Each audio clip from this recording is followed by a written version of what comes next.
Our next inductee, we honour an unyielding ruckman who lifted a struggling club to its last great success.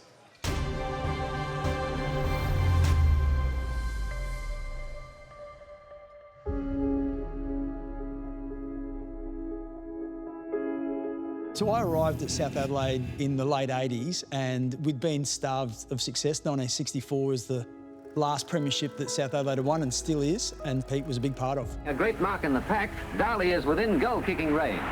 Making no mistake, Darley kicks through the centre and Curly's kids have a 13-point lead.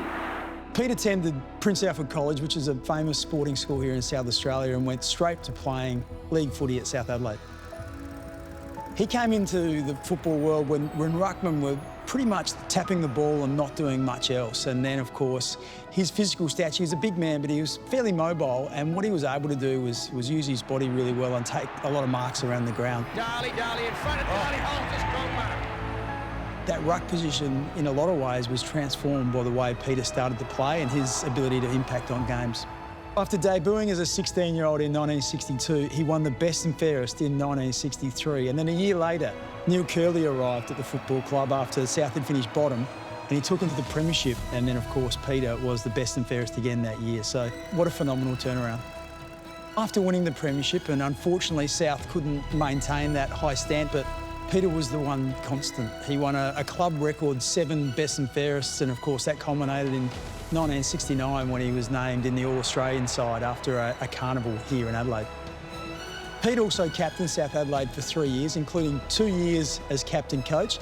He also captained the state side. State footy was a big part of Peter's career. He played for South Australia 13 times, including twice as captain. So Pete came very close to winning the Magarey medal. As a 20-year-old, he finished second in 64, which was, of course, the premiership year. And then 4 years later, he polled the same amount of votes as AFL Football Hall of Fame legend Barry Robran, but was ineligible because he'd abused an umpire earlier in the year. So I guess when you think about Robran and the great player that he was, Pete was the equal in 1968. I think Peter has been one of the real lovable characters of South Australian footy. He played at a time when the SANFL was probably at its biggest through the 60s and early 70s, and the presence that Pete had on the field was also replicated with his presence off the field. He was a larger-than-life character, probably a bit of a larrikin would be a way to describe him. Looking at his resume, it's hard to deny how impactful a player he was. 206 games, 124 goals as a ruckman, 7-time best and fairest winner, which still is a club record. Played 13 state games, captained his state, All-Australian. I think he might have even been the leading goal kicker for South Adelaide one year as well. He sits very comfortably in the company that he's in. People will look back at Peter Darley, not just for the great character that he was, but also he did make a big change to the way footy was played. His work as a ruckman was so much better than anyone else at that time. His marking, his movement around the ground. There's no doubt that the way he played was the start of a change in the way that footy was played. When I heard that Peter was inducted, I felt so happy, I guess because I've seen Pete give so much to football in South Australia. And apart from 64, where they had that great season, it has been a battle for the South Adelaide Footy Club. And there are so many fans that haven't had much to celebrate over the long journey of the Panthers. So they had one great champion, and that was Peter Darley, amongst others. But he was the one that everyone loved and has admired for so long and revered, and now they get a chance to celebrate him again. He retired in 1974. Tonight, Peter Darley joins the Australian Football Hall of Fame.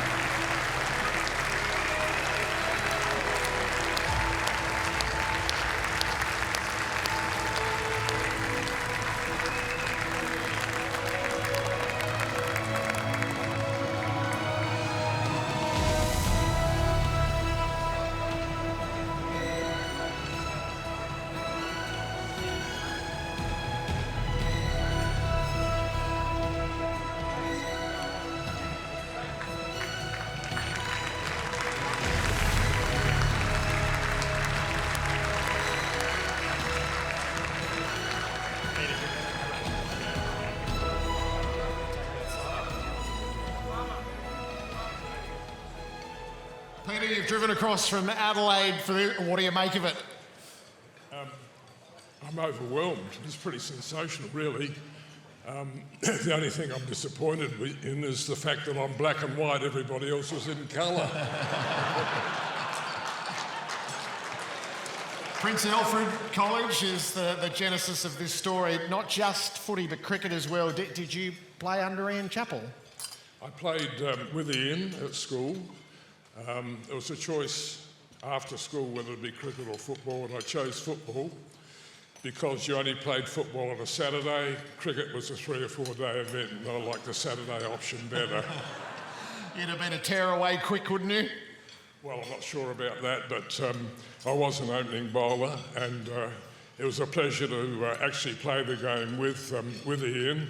I'm still in touch with Ian and still friends with him, yes. So into the SANFL as a teenager. So from Princes to Adelaide Oval, what a big reality that must have been. Well, it's interesting because at school we had quite a well-manicured oval, but one of the earliest memories of football, as far as I was concerned, was to run onto the Adelaide Oval to train. It was then and still is a beautiful arena for football, and I was very fortunate to have played my whole career at the Adelaide Oval and enjoy the facilities that it has and still has. The phenomenal rise of 1964. So this is legends with Souths, from last to first. How did it happen? Well, it's interesting. Obviously, it's sort of in the history books. How did it happen? We don't know, other than the fact that the bloke that made it happen was Neil Curley. And Neil came to South, as you said, we were the bottom the year before, and he introduced things that we never even dreamed of, like running upstairs. And I said to him, there's no stairs in the middle of the Adelaide Oval. He had us running through sandhills, and I said, well, that's where I used to take my girlfriends.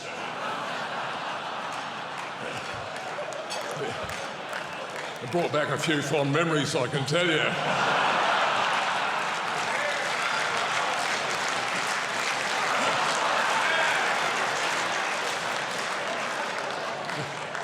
He had us jumping over skipping ropes, and you might have known a journalist in Adelaide called Mark Aston, his father Keith Aston.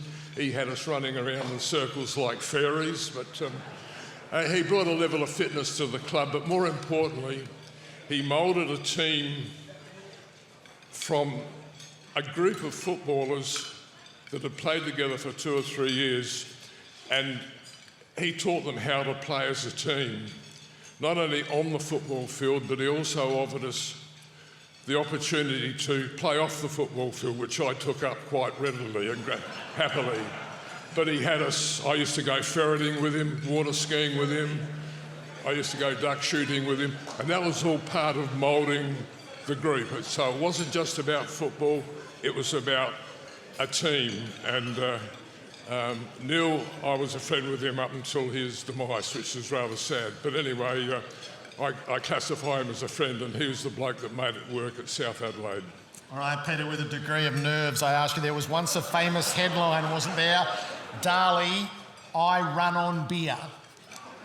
Well, I was known to like a drink, and I did have an arrangement with Curly because he knew that I wasn't going to change my lifestyle. He said, I don't mind what you do during the week as long as you don't leave it on the track for Saturday. So I was able to, I think, perform after a few nights out during the week. But Neil was able to read the players. He was able to work with them individually as well as bringing them in as part of the team. So every now and then you'd get yourself a holiday, just a little suspension. Did you know how to use them? Some people would go for a drive. Would you go for a fly? Well, I was very lucky in my formative years. I got a job as a sales rep with TAA, and that enabled me to get first-class tickets around the world whenever I wanted them. And so I used to spend a lot of time overseas travelling, and sometimes between footy games, one particularly which I think you're referring to, I went to England to a Lord's Test in between footy matches. Curly didn't know that I'd gone. Anyway, I was fortunate enough to be at the test at Lord's to see Bob Massey get his 17 wickets. So needless to say, liking a drink, I celebrated. And a couple of days later, we had to come home, and I got Errol Bungie, who was an Australian lawn bowler, and myself. We were upgraded into first class and proceeded to drink all the way from London to Australia. When I got back, I did realise, but we had to play Glenelg the next day. And I turned up at the ground feeling a bit worse for wear.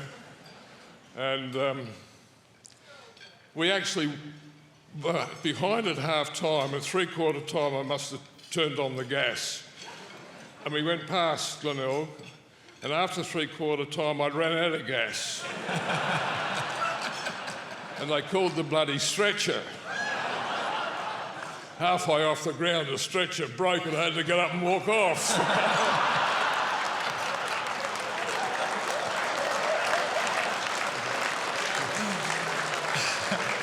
But it's what was part of me. It was what made me. Football was something I did on a Saturday. And fortunately, I was able to get away with it. I wouldn't today, I can tell you. State footy is a big part of what you did, Peter, and in fact, you were digging around the other day and you found an old trophy in a trunk. Yeah, I'm not big on memorabilia. I've given most of my memorabilia to my kids and to Christine Halbert, the SANFL. And the other day I'm downgrading a bit of stuff at home, and I went through a cupboard and I found a silver tray, and I thought, what the hell's this? And I looked at it, and it was a T.S. Hill trophy for I think the best on the ground between South Australia and Victoria. Didn't even know I had it. So I gave that to my son, and then a couple of days later I was going through another cupboard and I found all the teapots and the stuff that went with the tray. So that'll eventually go to the kids or to Christine Halbert as well. Peter, is it true that you once signed with Richmond and that maybe you did it to stop Victorian teams approaching you rather than any great desire to come to Punt Road? Yes, that's true. I had no ambition to come to Victoria at all. I was a South Australian. I was very happy in the club that I was with, but also my lifestyle wouldn't have worked in Victoria. But you did let them wine and dine you, didn't you? Yeah. But I did. I had approaches from quite a few clubs, but at the end of the day, I settled with Richmond. I can vividly remember meeting with Jack Dyer, Ian Wilson, and Graham Richmond from the Richmond Football Club. We met in the Travel Lodge on South Terrace, and they signed me up, and I think for no money. But it was a relief to know then that I wasn't going to be pursued by other Victorian clubs. It just took that challenge away from me. And I was extremely happy with Richmond. They were fantastic the way they entertained me and looked after me and never put any pressure on me to come and play in Victoria. So this is a South Adelaide story through and through. And Peter, the bonds of '64, and in fact the bonds of all your years, do they still hold firm today? Yes, Gerard. Every month I meet with most of the members that are still alive in Adelaide from the '64. Last Tuesday there were 6 of us. Unfortunately, Tony Shaw passed away a couple of weeks ago. I did a bit of a eulogy at his funeral, but there's 6 of us who still get together, and we still tell fibs about it. But we don't try to live in the past. But we accept the fact that we did well in '64. The past is glorious and well worth recounting. I suspect you'll be the most sought-after figure in the post-show today, Peter. Maybe a few thank yous to finish.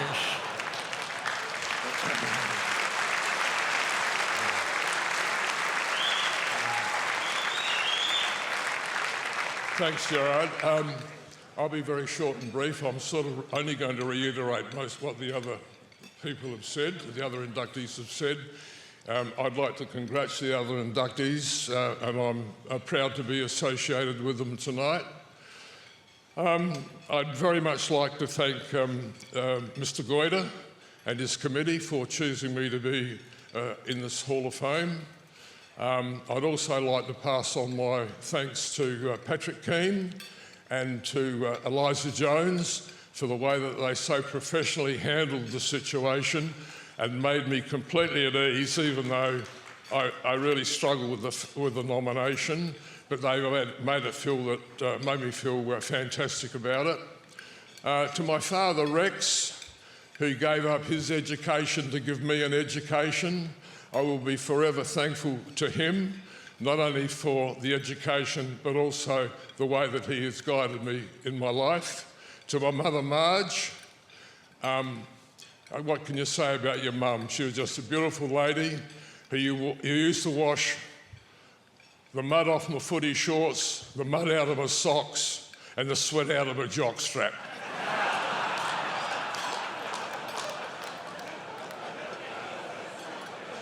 Wonderful, wonderful people, and I'm very fortunate enough, through my association with South Adelaide, to have them interred at the Adelaide Oval, where they get to watch the AFL for nothing. And I don't think they'd like Port Adelaide treading on them when the game's on.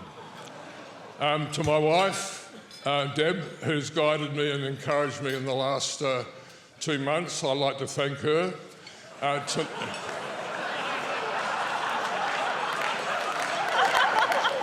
That's all about how all I get these days is encouragement.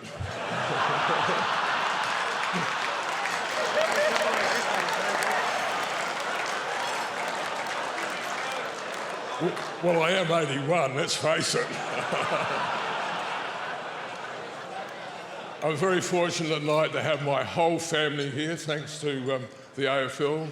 I got my three boys, Ferdy, Toby and Will, and I try to tell them not to believe everything they've heard about me. I have my grandchildren here tonight, and it's so fantastic that we've got the opportunity to bring them across here. I'd like to thank the supporters and friends that I've had over the years. I still can't go anywhere without people coming and recognising and saying good day, and I do appreciate it, but I'm sort of getting a bit past it now because I'm forgetting names. And last but not least, I'd like to thank the South Adelaide Football Club for the opportunity they gave me to play football on a wonderful arena, the Adelaide Oval. And I'm hoping that it's not going to be another 61 years. It's 61 years since we won the premiership, and I'm hoping I'll see something of premiership before I pass away.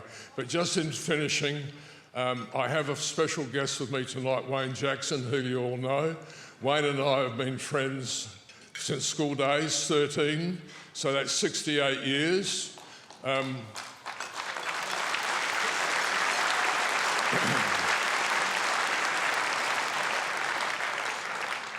has been on the journey with me all of my life, with ups and downs, and he babysat my kids years ago, and he's doing a bloody good job of it tonight. Thank you very much. Well done, Peter. Great work.